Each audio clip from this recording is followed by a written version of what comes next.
Welcome back, everybody, to another installment of the Open Workouts for 2017. This is JJ with Thrivestry. Let's jump in. So we've got dumbbell lunges, toes to bar, dumbbell power cleans, and on rounds 3 and 4, we've got dumbbell lunges, bar muscle ups, and power cleans. And so we're doing 50 feet, 16 reps, 8 reps, and then 16 when we're doing the bar muscle ups. All right, so jumping into the lunges.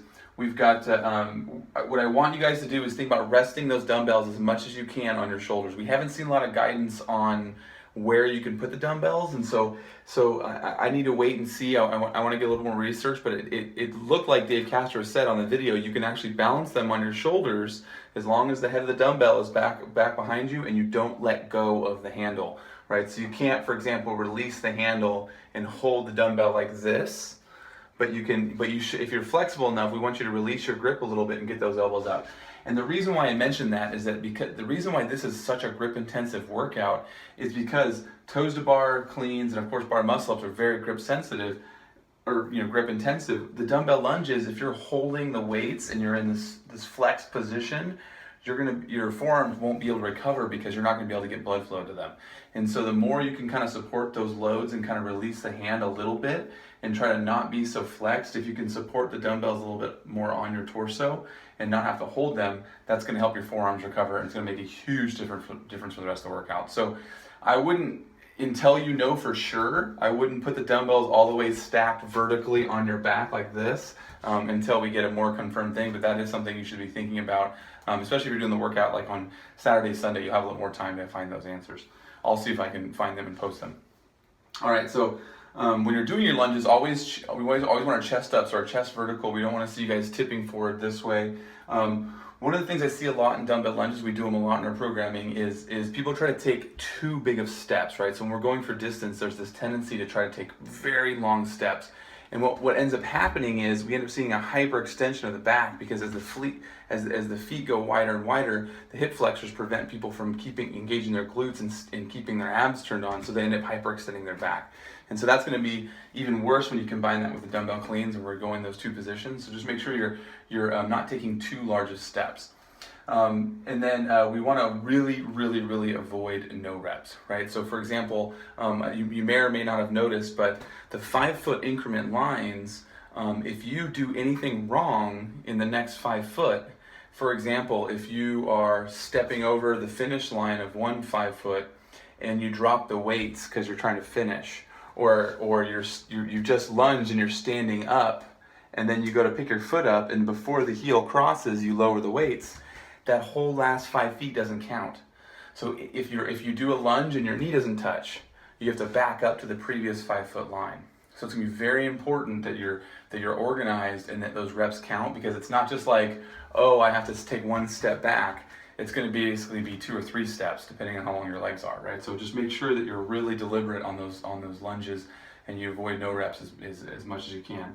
And then one tip, this is true for all lunges, you want to try to spread the floor apart with your feet. So as you go to lunge and then you touch the knee as you're coming apart, think about pushing your feet front to back. So imagine if you were standing on your mats at the gym, you're trying to tear the mats apart, you're trying to rip them apart. Or if you're standing on a piece of paper, you're trying to rip them. That's going to engage a little bit more of the hips, and then you'll be able to pop right up out of it.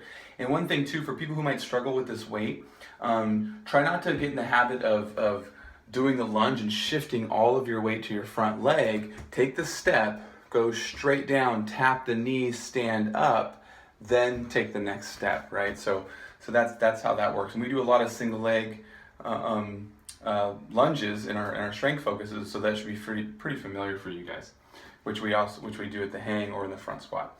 All right, so for toes to bar, we're going to be doing small sets early on. So small is a relative term. That could be 8 and 8. That could be 12 and 4. It could be 16 if you can do a million toes to bar. But ultimately, the small sets early on, it just means that you're going to save your grip. You're going to save your grip for later rounds. Even the girls that did it in the demo ended up breaking it up in the first round or two. So I would just whatever small is relative for you. It doesn't mean rest very long. But for example, if you were to do 4 sets of 4, but you touch the bar, your toes to the bar, and then you let go, what that does is it saves one more jerk of your forearm, right? So instead of doing 16 or should I say 15 in a row, and your last one you kind of let go and go on to the next movement. If you let go, those 4 extra, you're getting 3 extra reps that you didn't have to blow your grip up as much. So that's one of the benefits of doing smaller sets on toes to bars. When you release on the way down, it saves your grip a little bit. We want to see the bent knee with the flick versus the straight leg on these. Depends on what you're comfortable with. I wouldn't try to change it. If you're very comfortable with the straight leg, do that. But I just know that by doing the bent knee, where you tuck the knee and then flick, it tends to shorten the distance the feet have to go. That the line of action is more linear, so it's going to be a little bit faster rep. Be ready to do singles if necessary. So you might have a certain height bar that you like doing when you're linking them, but when you go to singles, you might need a lower toes to bar. Depending on if someone's doing a lot of singles, they may have do a really low bar where they can kind of just jump right into the first rep. So just have another bar ready if you need to go to singles, and be prepared to go to that. You might do 4-4-4 and then 4 singles and then on, something like that. Be ready to have that singles bar if you can. And then use a bar that's not too high, right? So obviously if you have that kind of choice, if you need to set boxes, do what you need to do to where you're not jumping up every single time. And then this is another one too, is we want you to point your toes. One of the things that we know is that if you dorsiflex your foot, see if I can get this on camera. If you dorsiflex your foot this way, it tightens up all the hamstring and everything else going back. But if you point your toes like a gymnast, it gives you a lot more room. And you can test this by doing some leg swings. If you really flex your foot and pull your toes up to your knee, you'll feel your calf and your hamstrings really tight. And then if you point your toes the opposite way and you do your leg swing, you'll feel your leg going a lot higher, right? So point your toes, and then you're also less likely to miss the pull-up bar. So if your toes are dorsiflexed and the pull-up bar is here, you're much more likely to miss, or you have to go a little bit farther, versus if your toes are this way, you have that whole shoe to aim with. So you're less likely to get a no rep because one foot hit and one foot didn't. That's one of the reasons why I like the pointed toes. So for the dumbbell power cleans, they mentioned this, I think, on the video, but in case you guys haven't seen it, don't do 8 reps, put it down, rest, and then do a 9th rep to start your lunges. Just always plan on resting at 7, or at least, or 5 or 6, and then doing, if you rest at 5, do 3 and then start your lunges. Or if you do, if you did like 4 and then 2 and then 2 and then start your lunges, just be careful not to do 8 and then put it down, right? Even if you accidentally do 8, just lunge 5 feet and then rest. You're better off doing that than doing the extra clean, right? Without doing any lunges. Ideally, though, we want you to think about getting through those cleans. Now, one of the things that you notice I've underlined here is that straight arm pull, and what that means is, and I saw it on the video, is we're going to see a lot of rounded backs. We're going to see a lot of poor straight leg form on these, which isn't ideal. But again, this is the open, and when people got to get reps done, that's what they're going to do. They're going to default to something that's going to take that may not be the best form, but it's going to get them there. And but what I also want to recommend is, obviously, don't round your back if you can, or try not to as long as you can. Bend your knees a little bit more, but don't pull with a bent arm.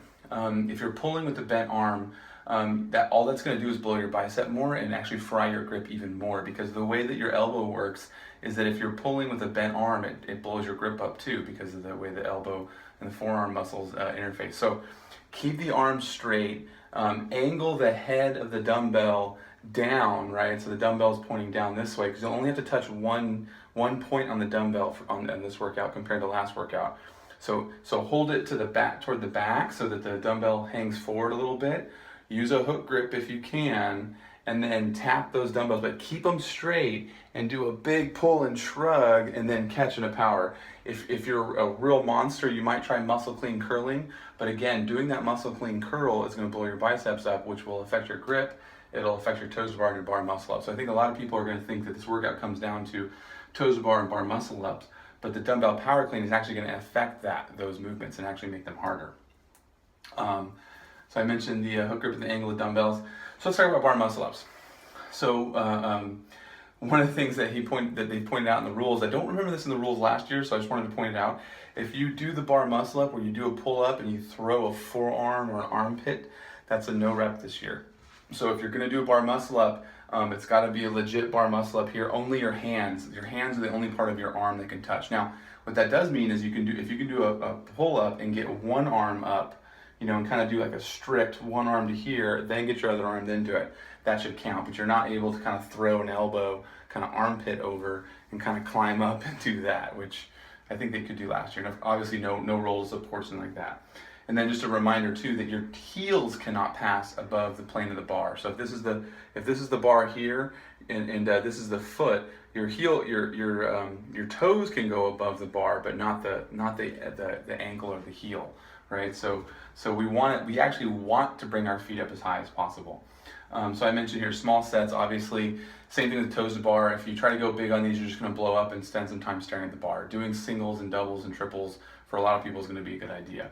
But the biggest thing is high hips, and I don't know if you guys can see it here on this diagram, but what we've got is somebody who's more horizontal as they pull their hips to the bar, and then what we want to do is then we go into a hollow position, so we're engaging our abs, and then we actually think about keeping our arms straight, and after we've brought the bar to our hips, we're going to be able to swing our body up and over, and then there's just a little tiny dip at the top to make it legit, and then we're getting over the bar.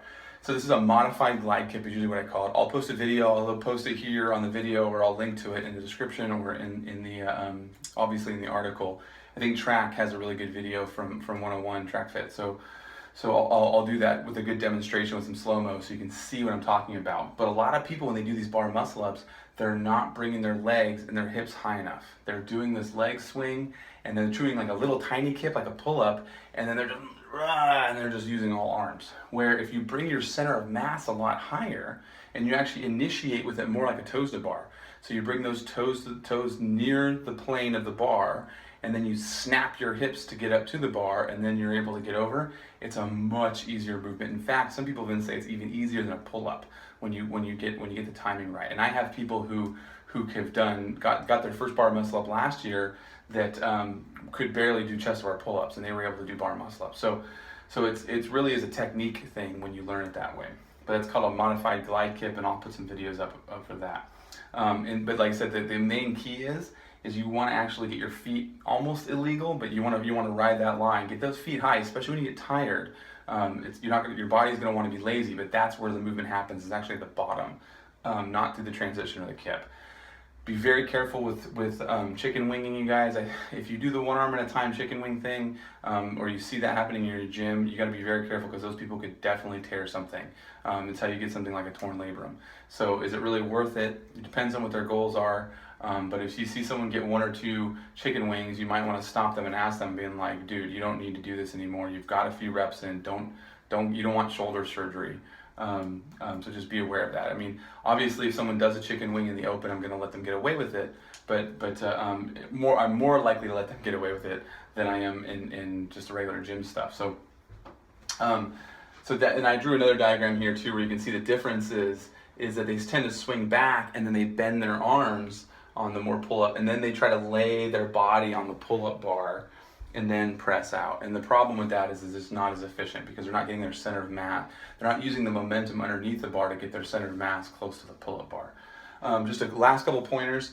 Tiebreakers is the last round of power cleans. So for those of you who can't do bar muscle ups or are only going to get a few reps, just make sure that you really push yourself on the first two rounds. So you're going to do the dumbbell lunge, toes to bar, dumbbell power clean. You might actually want to go a little bit bigger sets. You may want to go unbroken or do big sets just to get it fast, right? So you want to get through 1 round, 2 round for time, and then you're going to have some time. That's the tiebreaker time. So now you've got extra time to kind of take your time on the lunges, and then now you're doing bar muscle ups on round 3, right? So don't worry about the dumbbell lunges.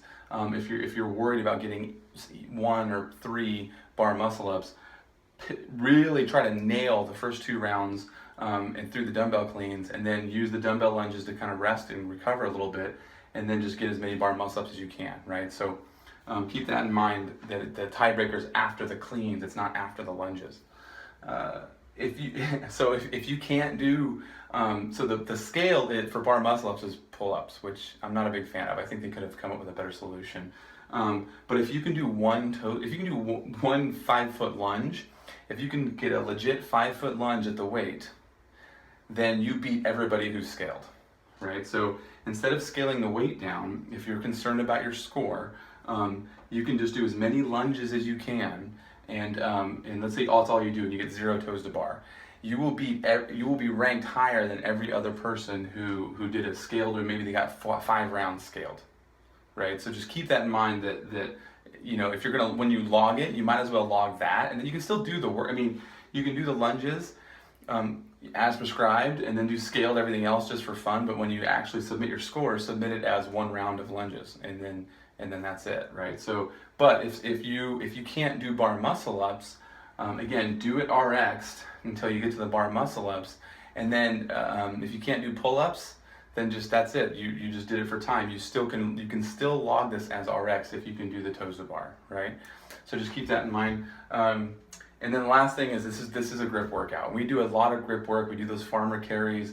We do tons of kettlebell swings and single arm kettlebell swings and all those fun things. We just finished the deadlift cycle, so your grip should be pretty ready for this, but it's high volume. So just be aware of that. You know, shake your forearms out. Make sure that you do a little bit of rolling on your forearms before you start, and then of course afterward do some mobility and rolling on your forearms.